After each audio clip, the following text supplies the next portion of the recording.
रतन टाटा की कहानी आज हम लोग बात करेंगे, जिसके लिए बात की जा रही है कि रतन टाटा को भारत रत्न से सम्मानित की जानी चाहिए। और इस मांग में दम भी है, क्योंकि वाकई अगर आप रतन टाटा की बात करते हैं तो रतन टाटा को आप कई संज्ञा दे सकते हैं, कई नाम से पुकार सकते हैं।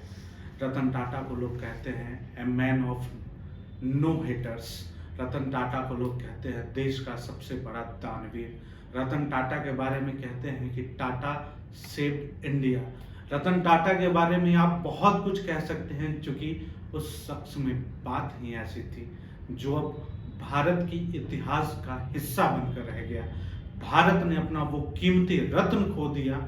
जो हर मुसीबत की घड़ी में भारत का पहला सहयोगी बनता था। चाहे हम वो आतंकी हमले की बात करें, चाहे वो हम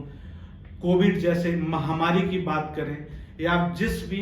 विकट परिस्थिति का आप नाम ले, उस विकट परिस्थिति की बात करें, जो सबसे पहला शख्स और सबसे पहला जो सहयोग आता था, जो पहला रतन जो भारत के लिए खड़ा होता था, वो वाकई रतन टाटा थे, जिसको आज भारत खो चुका है। और पूरे भारत के लोग इस बात से बहुत दुखी हैं, क्योंकि शायद रतन टाटा की जो उपस्थिति थी, रतन टाटा की जो व्यक्तित्व थी, रतन टाटा की जो शख्सियत थी, रतन टाटा की जो सोच थी, रतन टाटा की जो समझ थी और रतन टाटा के जो लक्ष्य थे, उन सारे लक्ष्यों का, उन सारे सोच, उन सारे समझ का अभाव पूरे भारतवासियों को खलेगी। और कहीं ना कहीं आपको इस बात को मानने के लिए मजबूर होना पड़ेगा कि रतन टाटा वो शख्स थे जो किसी चीज की अगर कल्पना कर लेते थे तो उसे हकीकत बनाने के लिए दिन रात मेहनत करते थे। और वो अपने लोगों को यह बात बोलते थे, इतना प्रेरित करते थे कि हमने जिस बात की कल्पना की है, अगर वो हकीकत नहीं हो पाएगी तो हमारी कल्पना झूठी साबित हो जाएगी। जब एक कल्पना को हकीकत साबित करने के लिए वो दिन रात मेहनत करते थे,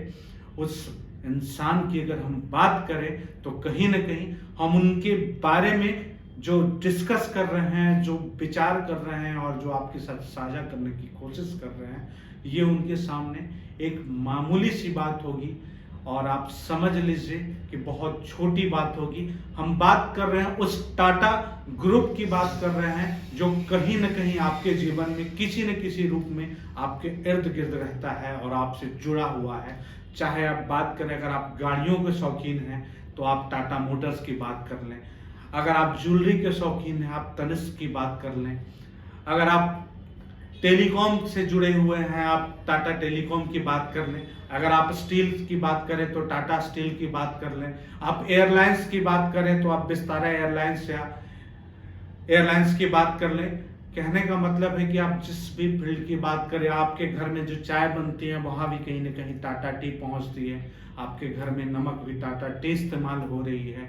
आप सुई से लेकर के जहाज की बात करें, कहीं न कहीं आप टाटा से जुड़े हुए होंगे। और इस टाटा समूह को, इस टाटा ग्रुप को इस मुकाम देने में, इतनी बड़ी उपलब्धि देने में जो सबसे बड़ा श्रेय है वो कहीं ना कहीं टाटा ग्रुप के फाउंडर जमशेद जी टाटा के जो पोते रतन टाटा है, जिसे जमशेद जी टाटा ने अपना उत्तराधिकारी बनाया था। ये पूरा का पूरा श्रेय जो है वो रतन टाटा को जाता है, जो जाने जाते थे इस बात के लिए कि जो अपनी आय का अधिकांश हिस्सा डोनेट करते थे, दान करते थे, जरूरी चीजों के लिए दान करते थे। कई ऐसे किस्से हैं जो रतन टाटा की जिंदगी से आपको बहुत ज्यादा प्रेरणा दे सकती है, बहुत कुछ आपको सीखने का अवसर प्रदान करती है। हम एक एक करके उन सारी किस्सों की बात करेंगे और हम आपको इस पॉइंट तक भी लेकर चलेंगे कि उन किस्सों से हमें क्या सीखने की आवश्यकता है और हमें हमारे जीवन में रतन टाटा के व्यक्तित्व को क्यों अपनाने की जरूरत है और हम अपने जीवन को समाज के लिए कैसे समर्पित कर सकते हैं, हम अपने जीवन को देश के लिए कैसे समर्पित कर सकते हैं। और इतना ही नहीं, रतन टाटा एक ऐसी शख्सियत का नाम है जिसने हर चीज को, हर वस्तु को, हर रिश्ते को, हर जिम्मेदारियों को, हर उस चीज को बराबर समय दिया, बराबर महत्व दिया। अगर आप बात करें रतन टाटा की तो रतन टाटा रिश्ते निभाने में भी बहुत उच्च श्रेणी के माने जाते थे। चाहे वो उनके अपने परिवार के प्रति जिम्मेदारियां हो, देश के प्रति जिम्मेदारियां हो, या आजकल कई किस्से वायरल हो रहे हैं रतन टाटा के प्रेम कहानी की। कहा जाता है कि रतन टाटा के जीवन में 4 बार उनको प्रेम हुआ, लेकिन ऐसा दुर्भाग्य रहा कि वो प्रेम उन्हें हासिल नहीं हो सका। इसके पीछे कई कारण थे। हालांकि रतन टाटा जैसी शख्सियत अगर चाहती तो जबरदस्ती उस प्रेम को हासिल कर सकते थे, लेकिन उनकी शख्सियत इतनी बड़ी थी जहां पे उनके अंदर कोई अभिमान नहीं था, कोई गुरूर नहीं था, उन्हें अपने पैसों का कोई अभिमान नहीं था, उन्हें अपने पद का कोई अभिमान नहीं था, और उन्होंने हमेशा उस रिश्ते की कदर की, उस रिश्ते का इज्जत किया, उस रिश्ते को महत्व दिया। जहां जिस लड़की से रतन टाटा को प्रेम हुआ, उस लड़की के फैसले को उसने सम्मान दिया। और रतन टाटा का एक लेटेस्ट इंटरव्यू जो वायरल हुआ था, जो हमने सुना और हमने जो उससे अनुभव प्राप्त किया, रतन टाटा कहते थे कि अमेरिका की एक लड़की से उन्हें प्रेम हुआ था, लेकिन वो चाहते थे कि वो लड़की को वो भारत लेकर आए, चूंकि रतन टाटा को भारत वापस आना था और वो लड़की भी कहीं ना कहीं चाहती थी कि हम इनके साथ वापस जाएं। लेकिन उस समय इंडो चाइना का वॉर छिड़ा हुआ था और उसके वजह से वो लड़की इनके साथ वापस नहीं आ पाई। रतन टाटा तो वापस आ गए, लेकिन कुछ दिनों के बाद रतन टाटा को ये खबर मिली कि उस लड़की की शादी किसी और से हो गई है। रतन टाटा ने मुस्कुराते हुए अपने उस प्रेम की, अपनी उस प्रेमिका की उस फैसले को सराहा और उनको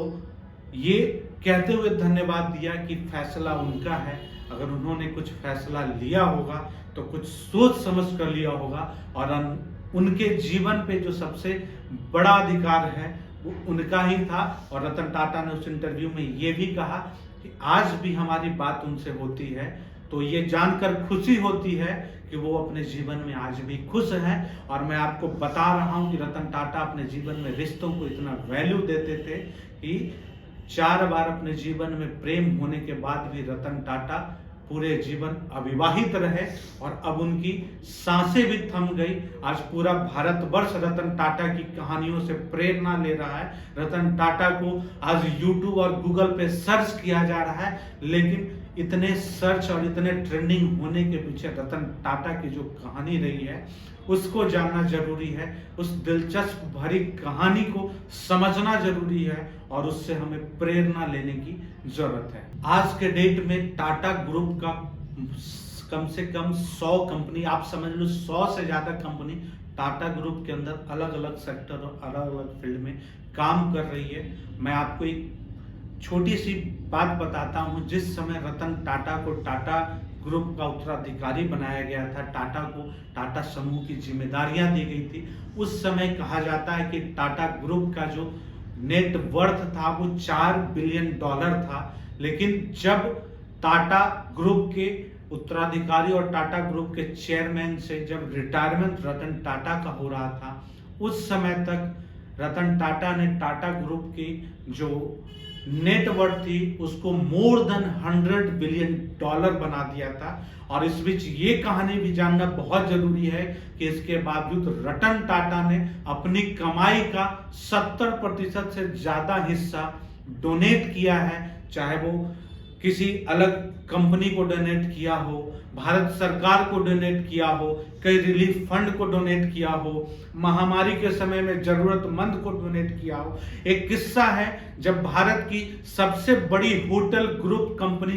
जो भारत की शान कही जाती है, ताज होटल की बात कर रहा हूं, जो टाटा ग्रुप की बहुत बड़ी सफलता थी, बहुत बड़ा एसेट था, जो कि ताज होटल मुंबई में स्थित था। कहानी है वर्ष 2008 की 26/11 हमला, जहां पे टाटा के द्वारा निर्मित जो ताज होटल मुंबई में था, उस होटल में करीब 10 आतंकी होटल के अंदर घुस जाते हैं और उन्होंने ताज होटल को अपने कब्जे में ले लिया और लगातार फायरिंग और धमकियां देना शुरू किया। यानी कि ताज होटल को 10 आतंकियों ने मिलकर अपने कब्जे में ले लिया। उस समय की कहानी है। रतन टाटा कहते थे, एक इंटरव्यू में रतन टाटा ने बताया, कहा कि उनके पास एक फोन आता है और उन्हें बताया जाता है कि ताज होटल को आतंकवादियों ने कब्जे में ले लिया और ताज होटल पे आतंकी हमला हो रहा है। रतन टाटा ने तुरंत उस फोन के बाद अपने कर्मचारियों को, ताज होटल के कर्मचारियों को फोन किया ये जानने के लिए कि वाकई क्या सच्चाई है और क्या स्थिति है। लेकिन ऐसा हुआ कि रतन टाटा का फोन रिसीव नहीं हुआ और शायद ये रतन टाटा के जीवन में ऐसा पहली बार हुआ कि उनका फोन कर्मचारियों ने नहीं उठाया। कहीं न कहीं मामले की गंभीरता को, स्थिति की गंभीरता को रतन टाटा समझ चुके थे और वो फौरन अपना कार लेकर के, बिना ड्राइवर के अपना कार लेकर के रतन टाटा ड्राइव करते हुए ताज होटल तक पहुंच गए। वाकई वहां ताज होटल को 10 आतंकियों ने अपने कब्जे में ले लिया था और लगातार गोलीबारी होटल के अंदर से, दरवाजे से, खिड़कियों से हो रहे थे। जब रतन टाटा उस समय ताज होटल के अंदर प्रवेश करने की कोशिश करते, उनके कुछ कर्मचारियों ने उन्हें जबरदस्ती रोका कि सर अभी अंदर जाना जोखिम भरा है, आप नहीं जा सकते हैं। अभी आतंकियों ने ताज होटल को कब्जे में ले रखा है। उसके बावजूद रतन टाटा ने भरसक प्रयास किया कि वो होटल के अंदर प्रवेश कर सके और वाकई जो वास्तव स्थिति है, जो वस्तु स्थिति है, उसका जायजा ले सके और अपनी बुद्धि का इस्तेमाल करके, अपनी संपदा का इस्तेमाल करके, अपनी विवेक का इस्तेमाल करके उस आतंकी हमलों से जो शिकार हो रहे थे, चाहे वो गेस्ट हो होटल के, चाहे होटल के बाहर के जो भी यात्रीगण हो, जो सिटीजन हो, उनको वो कैसे बचा सके। लेकिन रतन टाटा होटल के अंदर तो नहीं जा सके, लेकिन रतन टाटा का जो त्याग है आपको सीखना होगा। जबकि ताज ग्रुप जो है टाटा का बहुत बड़ा एसेट था उस समय में, फिर भी रतन टाटा ने ये आदेश दिया कि चाहे जो भी करना पड़े, अगर जरूरत हो तो पूरे ताज होटल को बम से उड़ा दो, लेकिन ये यात्रियों का और नागरिकों का जान माल का नुकसान नहीं होना चाहिए, किसी निर्दोष की जान नहीं जानी चाहिए। उन आतंकवादियों को उड़ा दो, पूरे होटल को बम से उड़ा दो, लेकिन किसी निर्दोष का जान नहीं जाना चाहिए। ये जो सबसे बड़ा त्याग है, जो समर्पण है, ये आपको रतन टाटा से सीखनी चाहिए। और पूरे 3 दिन और रात रतन टाटा उस पूरे ताज होटल पे जो हमला हुआ उसके पीछे वो दिन और रात लगे रहे और वो करीब 80 एम्प्लॉय, जो ताज होटल में आतंकी हमले के दौरान ताज होटल के करीब 80 एम्प्लॉय की मृत्यु हो गई थी। रतन टाटा एक एक करके सारे एम्प्लॉय के घर जाते हैं, उनके घर वालों से मिलते हैं और आपको ये जानकर बहुत खुशी होगी, उस दानवीर की कहानी जानकर ये खुशी होगी कि रतन टाटा ने घायलों और मृतकों के परिवारों को, उनके आश्रितों को 35 लाख से लेकर के 85 लाख तक रुपए से मदद किया। और इतना ही नहीं, उन्होंने उनके बच्चों को या उनके परिवार को शिक्षा और स्वास्थ्य की व्यवस्था, मेडिकल की व्यवस्था, पूरे आजीवन के लिए उन्होंने मुफ्त व्यवस्था कर दी। इतना ही नहीं, रतन टाटा ने ताज होटल के बाहर ठेले और रिक्शे पे जो लोग रहते थे, जो छोटे छोटे दुकान लगाकर अपना जीवन यापन करते थे, उनके परिवारों को भी रतन टाटा ने पैसे देकर के मदद किया। ये उस दानवीर के दान की कहानी है, उस दानवीर के मानवता की कहानी है, उस दानवीर के इंसानियत की कहानी है, जिसने अपने जीवन को लोगों के सेवा में, लोगों के कल्याण के लिए समर्पित कर दिया और कभी भी इस बीच पैसे और पावर का अभिमान कभी नहीं आया। हम बात कर रहे हैं उसी रतन टाटा की कहानी का, जो आज हमारे बीच नहीं है, लेकिन कहीं ना कहीं आज के युवाओं को, आज के बिजनेसमैन को, आज के एंटरप्रेन्योर्स को, आज के स्टार्टअप पर्सन को रतन टाटा की कहानियों से प्रेरणा लेने की जरूरत है, रतन टाटा की कहानियों से सीखने की जरूरत है। रतन टाटा की ये कोशिश थी कि भारत के अंदर स्वनिर्मित अपना मोटर कार हो, यानी उससे पहले जो भी अंग्रेजों ने भारत को कार से परिचय तो कराया, कार आई तो सही, लेकिन जो भारत में यूज करने वाली कार थी वो एक भी कार भारत के अंदर नहीं बनती थी। लेकिन रतन टाटा ने एक सपना देखा और उसे हकीकत में बदला। भारत की पहली इंडिजीनियस कार, यानी भारत की पहली स्वदेशी कार टाटा इंडिका के रूप में रतन टाटा ने अपने नेतृत्व में लॉन्च किया और उन्होंने दिखाया कि जिस चीज की को करने की आप ठानते हैं, अगर आपके इरादे सच्चे हैं, आपके हौसले ईमानदार हैं और आपके अंदर जोश बरकरार है, तो आप उस जो कल्पना आपने की थी उस कल्पना को हकीकत करने के लिए आपके पास और कई प्रकार की शक्तियां आपके सहयोग के रूप में आती है। और रतन टाटा ने उस सपने को हकीकत करके दिखाया और सन 1998 में भारत की पहली स्वदेशी कार टाटा इंडिका के रूप में लॉन्च हुई। कई भारतीयों ने उस कार का मजा लिया, उसको खरीदा, लेकिन बहुत अच्छा रिस्पांस इंडिका का नहीं आ रहा था। रतन टाटा को थोड़ी परेशानी भी हुई, लेकिन रतन टाटा कभी भी हिम्मत नहीं हारते थे। मैं आपको याद दिलाना चाहता हूं रतन टाटा की वो बड़ी बात। रतन टाटा कहते थे कि ईसीजी का जो टेस्ट होता है उसकी जो जिगजैग लाइन होती है वो ये दिखाती है कि इंसान की सांसें चल रही है। और वो कहते थे कि जिस दिन ईसीजी टेस्ट में अगर जो रिपोर्ट का लाइन अगर स्ट्रेट लाइन आ जाए उस दिन समझ लो कि उस इंसान की सांसें रुक गई। और वो ये सीख देना चाहते थे कि अगर आपके जीवन में भी परेशानियों और चुनौतियां आना बंद हो जाए तो ये समझ लो कि आप अपने जीवन में आगे बढ़ नहीं सकते हो। और रतन टाटा ने टाटा इंडिका के जो अच्छे रिस्पांस नहीं आ रहे थे उस परेशानियों से निकलने का कई प्रयास भी किया। उन्होंने अमेरिका की एक कंपनी फोर्ड नाम की कंपनी थी, उनके जो फाउंडर थे विल फोर्ड से मुलाकात की और उन्होंने उनके सामने अपनी परेशानी को बताया और कहा कि आप हमारी मदद करें, हमारा जो टाटा इंडिका है वो अच्छा रिस्पांस मार्केट में नहीं आ रहा है। तो आपको याद होना चाहिए, और आपको अगर याद नहीं मैं आपको बताना चाहता हूं कि बिल फोर्ड ने रतन टाटा की उस मजबूरियों का फायदा उठाते हुए, चुस्की लेते हुए उन्होंने कहा कि टाटा साहब हम आपकी एक ही मदद कर सकते हैं कि हम आपका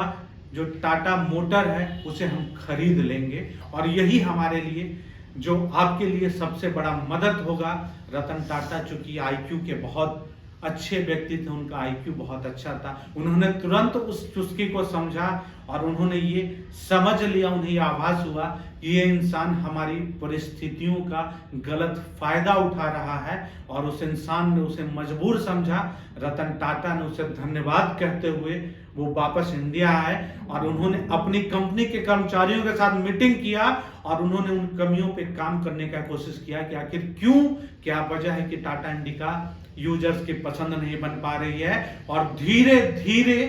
टाटा इंडिका यूजर्स की पसंद बनी, लोगों ने टाटा इंडिका को खरीदना शुरू किया और टाटा मोटर्स धीरे धीरे एक बहुत बड़ी ऑटोमोबाइल कंपनी बनकर के उभरी। उसके बाद टाटा ने कई अलग अलग वेरिएंट लॉन्च किए, कई अलग अलग गाड़ियां लॉन्च की, कई अलग अलग मॉडल्स भी लॉन्च किए और आज तक टाटा मोटर जो है वो ऑटोमोबाइल के सेक्टर में इंडिया का सबसे बड़ी कंपनी बन गई है। खास करके अगर आप उनके फिटनेस टेस्ट की बात करें, उसमें स्ट्रेंथ टेस्ट की बात करें, उसमें टाटा जो है 5 आउट ऑफ 5 है टाटा मोटर्स। धीरे धीरे टाटा मोटर्स तो बड़ी कंपनी बन गई, लेकिन फोर्ड की कहानी ऐसी हुई कि धीरे धीरे फोर्ड का जो मार्केट वैल्यू था वो डाउन होता गया और एक दिन ऐसा आया कि बिल फोर्ड ने पेशकश रखी रतन टाटा के सामने कि हमारी कंपनी बहुत नुकसान में चल रही है, हम आपकी मदद चाहते हैं और हमारे लिए मदद यही होगा, हमारे लिए एक एहसान होगा अगर आप हमारी कंपनी का शेयर खरीद लेते हैं। रतन टाटा ने तुरंत, हालांकि रतन टाटा चाहते तो वो बदला ले सकते थे उस चुस्की का जो उनके साथ लिया गया था, लेकिन रतन टाटा ने तुरंत बोला कि हम आपकी मदद करेंगे और आप जो चाहते हैं आपकी कंपनी का, फोर्ड की कंपनी का हम शेयर खरीद लेंगे। और हुआ भी यही, रतन टाटा ने फोर्ड कंपनी का जो लैंड रोवर है और जो जगुआर है, डिफेंडर है, उसका शेयर खरीद लिया और उसका शेयर आज भी टाटा कंपनी के द्वारा चल रहा है। जो लैंड रोवर हो गया, डिफेंडर हो गया और जगुआर जो है फोर्ड की कंपनी है, लेकिन इसे टाटा मोटर्स हैंडल करती है, इसकी मार्केट वैल्यू टाटा मोटर्स के पास है। और यही कहते हैं, रतन टाटा कहते हैं कि आप अपनी विपरीत परिस्थितियों का सही लाभ उठाइए। रतन टाटा कहते थे कि अगर कोई व्यक्ति आप पे पत्थर फेंकता है तो आप उस पत्थर का जवाब मत दीजिए, बल्कि आप उन पत्थरों को इकट्ठा कर लीजिए और उन पत्थरों को जोड़कर आप अपने लिए एक बड़ा इमारत बना सकते हैं। तो ये जो सीख थी आपको रतन टाटा से सीखने की जरूरत है। जहां रतन टाटा ने विल फोर्ड के उन अहंकारों को तोड़ा, और रतन टाटा कहते थे कि अगर आपको किसी को जवाब देना है तो आप जुबान से जवाब नहीं दे सकते हैं, आपका सक्सेस ही उनको जवाब दे सकता है। और ये उन्होंने प्रूव करके दिखाया जब फोर्ड की कंपनी को टाटा मोटर्स ने खरीदा। ये उसी एग्जाम्पल को सही साबित करने वाली एक कहानी है। हम बात कर रहे हैं उस टाटा ग्रुप की, जो टाटा ग्रुप आज केवल भारत में नहीं, रतन टाटा की यह देन है कि टाटा ग्रुप आज उस ब्रिटेन की सबसे बड़ी एम्प्लॉयर कंपनी बन गई है जिस ब्रिटेन ने कभी भारत पे जुल्म ढाए थे और भारत पे शासन किया था। जी हाँ, ये सच्चाई है कि आज पूरे ब्रिटेन का जो 60% एम्प्लॉयर शेयर है वो टाटा ग्रुप के पास है। यानी ब्रिटेन के अंदर में यूज होने वाली जो भी कंपनी है, चाहे सुई से लेकर के जहाज तक, उसका 60% जो हिस्सा है, 60% शेयर है वो टाटा ग्रुप के पास है। और वहां जो अगर एम्प्लॉयमेंट की बात करें तो ब्रिटेन के जो सिटीजन है उनका 60% जो डिपेंडेंसी है वो टाटा ग्रुप के ऊपर है, और वो टाटा ग्रुप की कंपनियों में नौकरी करते हैं। तो रतन टाटा ने उस अपमान का भी बदला लिया जहां ब्रिटेन ने एक समय में भारत के ऊपर शासन किया था, भारत के और भारतीयों पे जुल्म ढाया था। आज रतन टाटा की टाटा ग्रुप उस ब्रिटेन के लोगों की मसीहा बनी हुई है, ब्रिटेन के लोगों का सबसे बड़ा निर्भरता बना हुआ है। ये उस रतन टाटा की कहानी है जो हमेशा समाज के लिए जीते थे, जो हमेशा राष्ट्र के लिए जीते थे। उस दानवीर की एक सबसे बड़ी कहानी है जहां पूरा भारतवर्ष, जहां पूरा विश्व कोरोना नाम की महामारी का दुख झेल रहा था, जहां लोग अपनों को खो रहे थे, जहां अपना अपनों को छूने से डर रहा था। उस वक्त की कहानी है कि रतन टाटा ने भारत सरकार को मदद के रूप में, सहयोग के रूप में 1500 करोड़ रुपए का डोनेशन दिया था, जो अब तक का सबसे बड़ा दान भारत के इतिहास में कहा जाता है। अगर रतन टाटा अपनी कमाई का हिस्सा अगर अपनी कंपनी में इन्वेस्ट करते जाते तो मैं आपको दावे के साथ कहता हूं कि दुनिया की कोई भी कंपनी, चाहे आप आज के डेट में सबसे बड़े जो आप उद्योगपति का नाम जानते हो, चाहे वो एलन मस्क हो, वो आप जेफ बेजोस हो, चाहे वो मार्क जुकरबर्ग हो, या फिर आप भारतीय अंबानी की बात कर लो,